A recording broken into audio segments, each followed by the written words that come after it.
تاریخ 17 سپتامبر سال 2024 حدود ساعت 3:30 بعد از ظهر لبنان. صداهای انفجارهای کوچیک در کل سطح شهرهای لبنان از جمله بیروت به گوش میرسه. بوی ترس و وحشت توی کل شهر پیچیده بود. بزرگترین ترور کل تاریخ با برنامه‌ای پیچیده و حساب شده. لطفاً قبل از شروع ویدیو رو لایک کنید و از ما حمایت کنید. هزاران دستگاه پیجر به صورت همزمان در کسری از ثانیه با هم منفجر شدند. این دستگاه‌های پیجر وسیله‌ای که حزب الله از اون استفاده می‌کرد تا اعضای گروه با هم ارتباط برقرار کنند، اما با گذر زمان این دستگاه به دلیل سادگی بین بقیه مردم عادی و کادرهای بیمارستان هم رایج شد. این اتفاق وقتی افتاد که مردم یا در بازار در حال خرید بودن، یا توی خونه هاشون و یا توی جمع‌های دوستانه بودن. یکی از اعضای حزب الله توی مصاحبه‌ای گفته که من توی خونه نشسته بودم و هیچ پیامی هم روی دستگاه وجود نداشت، اما ناگهان دستگاه ها روشن شدند و یک صدای بلند انفجار شنیده شد و همه دستگاه ها در سراسر کشور منهدم شدند. این اتفاق باعث شد که تا الان 12 نفر از جمله 2 کودک جون خودشون را از دست بدن و بیش از 3000 نفر زخمی بشن. هنوز مردم لبنان به ویژه نیروهای حزب الله نفس راحتی نکشیده بودند که روز بعد یعنی 18 سپتامبر هدف بعدیشون بیسیم‌های نیروهای نظامی و خدماتی بود و این بار همه اونها را از راه دور منفجر کردند، در حالی که نیروهای امنیتی لبنان از شدت حادثه کاملا سردرگم بودند. انگشت اتهام به سمت اسرائیل گرفته شد.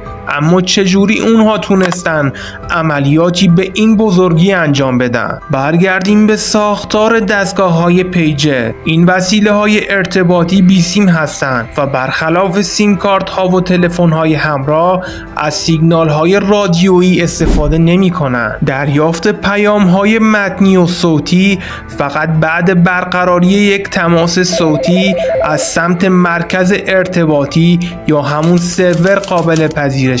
نیروهای حزب الله تا قبل پیجرها از موبایل‌های همراه برای برقراری ارتباط استفاده می‌کردند، اما طی فقط چند ماه با هک کردن تلفن‌ها و ردیابی موقعیت‌های فرماندهان نظامی اونها را از بین می‌بردند. پس ساده‌ترین و ایمن‌ترین روش برای در امان موندن از موساد پیجرها بودند. پیجرهای نیروهای حزب الله لبنان همه به یک سرور اصلی وصل بودند که مهمترین خبرها و اعلانها به صورت همگانی برای افراد رو ارسال می‌کرد. پیجرهایی که اعلام پیام براشون میاد یک کد شناسایی دارن که وقتی وارد کنن و مطابقت داشته باشه پیام براشون به نمایش در میاد. اما اتفاقی که افتاد توی یک روز 3000 پیجر منفجر شدن و حتی سفیر ایران هم یعنی مجتبی امانی زخمی شد. اما کاری که نیروهای جاسوسی موساد انجام داده بودن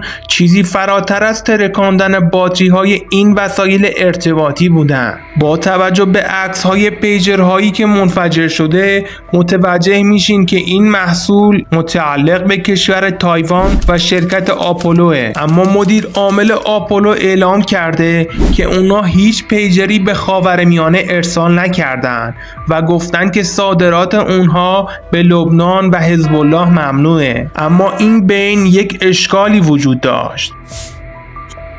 شرکت BAC که یک شرکت تولید کننده قطعات الکترونیکی و ارتباطی توی اروپا و واقع در بوداپست مجارستان بود، مجوز تحت لیسانس این پیجرها رو از این شرکت گرفته بود و تحریم‌ها رو برای لبنان دور زده بود و براشون با آرم شرکت آپولو پیجر تولید کرده بود و برای اونها فرستاده بود. با نگاهی به تصاویر انفجارها و حجم زیاد بعد منفجر شدن پیجرها شک‌ها به این سمت رفت که ماده‌ای انفجاری به همراه این دستگاه‌ها به دقت زیاد کارگزاری شده. با بررسی هایی که از این شرکت صورت گرفت، سایت اونها به سرعت از دسترس خارج شده بود. مدارک ثبت شده این شرکت اشاره می‌کرد که اونها تولید کننده قطعات پزشکی، مدارها و تجهیزات نفتی هستند.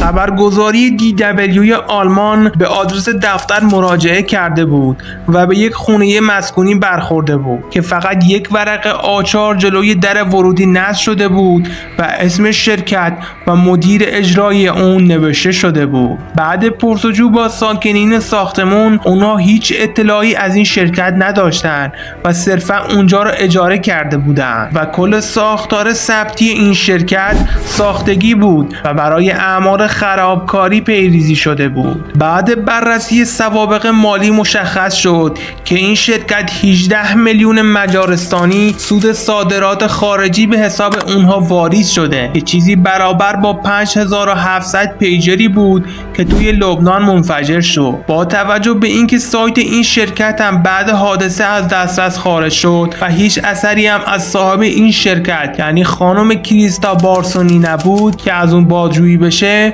سخنگوی دولت مجارستان با توجه به حساسیت موضوع ساخت و ارسال این پیجرها توسط این شرکت از مبدأ خاک مجارستان رو تکذیب کرد. کارشناسای حوزه تکنولوژی معتقدند قبل از تحویل این پیجرها به حزب الله نوعی فرستنده روی قسمت باتری ها کارگزاری شده بود که وقتی از سرور اصلی یک پیام خاص صادر بشه به اون دستور میده که این دستگاه ها منفجر کنه. وزن این پیجرها هم اندکی بیشتر از حالت عادی بود. ماده منفجره‌ای که توی این دستگاه جاسازی شده بود پت نام داشت. این ماده یکی از قوی ترین مواد منفجری شناخته شده در جهانه که 1 گرم از اون یک انفجار بزرگ رو درست میکنه و وقتی دستور انفجار باتری صادر میشه این انفجار چند برابر میشه. حالا یک سوال پیش میاد. ما گفتیم ارسال پیام برای همه توی شبکه ارتباطی حزب الله فقط توسط مدیر اصلی سرور حزب الله امکان پذیره تا برای همه یک پیام واحد رو بفرسته که این پیام همون پیام انفجار بوده. پس 2 تا احتمال هست. یکی اینکه جاسوس موساد توی حزب الله و مدیریت شبکه نفوذ کرده بود و این پیامو با کد مخصوصش برای همه دستگاه‌ها ارسال و اونها را منفجر کرده بود. احتمال دوم هم هک کردن فرکانس شبکه خصوصی حزب الله بود که البته احتمالش کمتره. توی روز بعد این اتفاق که همچنان ترس توی کل شهر موج میزد، این بار توی یک تشییع جنازه و جاهای مختلف شهر بیسیم‌های ارتباطی منفجر شدند. این بیسیم‌ها توسط شرکت آیکان توی ژاپن ساخته شده بودند، اما شرکت ژاپنی طی یک بیانیه گفته که این مدل خاص یعنی V8 از سال 2014 تولیدش متوقف شده. اما این بیسیم ها دقیقاً 5 ماه پیش همزمان با همین دستگاه‌های پیجرها توسط همان شرکت مجارستانی وارد لبنان شدند. اگه بیشتر توجه کنیم متوجه میشیم که موساد خودش این دستگاه‌ها رو تحت اسم یک شرکت جعلی ساخته، بمبگذاری کرده و حتی به خاطرشون پول گرفته و یک بمب ساعتی رو به نیروهای حزب الله وصل کرده که هر زمان بخواد اونها رو از بین ببره. البته این اولین باری نیست که موساد از این ریز تراشه ها و ابزارهای الکترونیکی استفاده میکنه تا به دشمناش ضربه بزنه. اونها توی سال 2010 قصد داشتن که یک فلش رو که حاوی ویروس هایی بود به سیستم های آفلاین تأسیسات هسته ایران وارد کنن. سال 2007 هم اونها پدافند هوایی سوریه رو هک کردند و بدون کوچکترین مزاحمی تمام فرودگاه‌های سوریه رو بمباران کردند. نظر شما چیه؟ به نظرتون موساد قوی ترین سرویس امنیتی توی دنیا هست یا خیر؟ لطفاً اگه از ویدیو خوشتون اومده با لایک و سابسکرایب از ما حمایت کنید.